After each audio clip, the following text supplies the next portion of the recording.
Começa agora no seu rádio Papo de Esporte.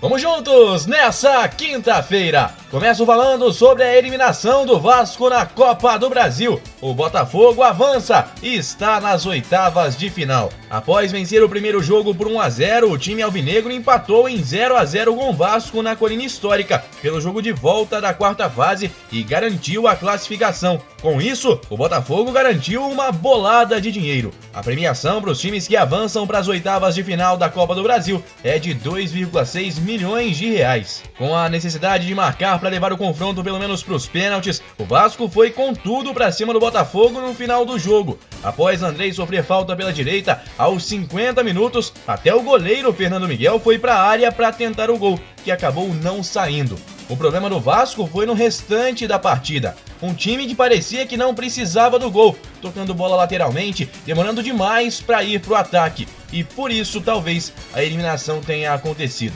O Vasco não parecia um time que precisava do resultado ao longo de toda a partida ontem, com exceção do final do jogo, quando aí sim todo mundo, inclusive o goleiro, foi para dentro da área do Botafogo tentar um último gol para levar a partida para os pênaltis. Não deu, e o Botafogo está classificado para a decisão só com aquele golzinho de Babichou na partida de ida. Agora o adversário do Botafogo será definido por sorteio na próxima quinta-feira, dia 1º de outubro.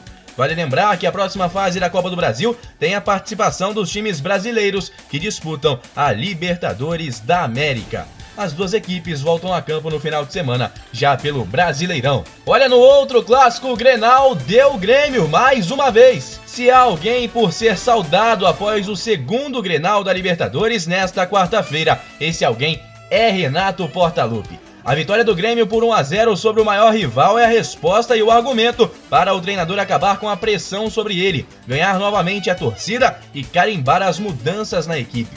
Nos últimos dias, o ídolo trabalhou nos bastidores e nos microfones, reafirmando a qualidade do elenco e minimizando os resultados ruins. O gol de PP no Beira-Rio levou o Grêmio ao 10º Grenal sem perder. O maior período é de 13 partidas, entre 1999 e 2002, e são pelo menos mais 2 na temporada. Depois de repetir insistentemente que havia exagero nas cobranças, Renato viu o cenário perfeito para desabafar depois de vencer mais um Grenal. É bom que se diga que a torcida do Grêmio chegou a ir à arena protestar, justamente depois de uma derrota na Libertadores. É isso, hein? Renato dando a volta por cima e mostrando que sabe o que está fazendo com o Grêmio. 1 pro Grêmio, 0 pro Inter. Vitória do Tricolor no Grenal. Agora na classificação do Grupo E, o Grêmio igualou o Inter com 7 pontos, mas o Colorado segue na liderança devido ao saldo de gols, 3-1. O Tricolor é o segundo colocado. Vamos falar de coisa séria, o surto de Covid-19 no Flamengo. O Flamengo teve o seu elenco varrido pela Covid-19 após a viagem ao Equador. Após 16 jogadores testarem positivo para o novo coronavírus, o plantel rubro-negro se viu reduzido a 10 atletas de seu grupo profissional em condições de jogo para a partida contra o Palmeiras, no próximo domingo. Lembrando que, como a gente já falou por aqui, a diretoria rubro-negra tenta adiar a partida. Dos 10 atletas, 7 deles já foram infectados pelo coronavírus anteriormente e estão imunes. Além deles, há aqueles que não foram infectados: o volante Thiago Maia, o meia PP e o atacante Pedro. O regulamento do Brasileirão indica que cada clube pode inscrever até 40 jogadores na competição. Todo o elenco profissional do Flamengo está inscrito naturalmente, além de jovens da base. Mas também há a possibilidade de usar qualquer jogador das categorias de base e tenha pelo menos 2 anos de contrato. A diretoria convocou 7 jogadores que estavam com a equipe sub-20 para reforçar o profissional. Problemas no Flamengo então, que segue tentando adiar a partida. A CBF pensa no caso, mas ainda não definiu o que vai acontecer com Palmeiras e Flamengo, jogo do final de semana no Brasileirão. O Flamengo que vive um terrível mês de setembro, agora com esse surto de coronavírus. Me despeço hoje falando sobre Fluminense na Copa do Brasil. A bola vai rolar em Goiânia. No jogo de ida, 1-0 para o tricolor carioca, que pode até empatar para avançar na competição. O Dragão precisa vencer por 2 de vantagem ou devolver um placar com a diferença mínima de gols para levar a decisão para os pênaltis. No Atlético, Wagner Mancini está confiante após as últimas atuações.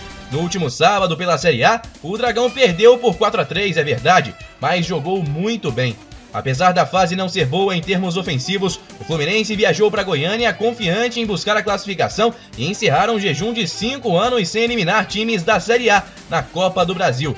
Para isso, a diretoria não poupou esforços e fretou voos na volta de Recife, onde o tricolor perdeu do Sport no domingo, e na ida para Goiânia, para ganhar mais tempo de descanso e de treino. Duelo então de Atlético Goianiense e Fluminense, a bola rola às 8 da noite no Estádio Olímpico, em Goiânia. E eu te espero amanhã por aqui com muito mais. Forte abraço, pessoal. Guilherme Faria para a Rádio Conselheiro FM.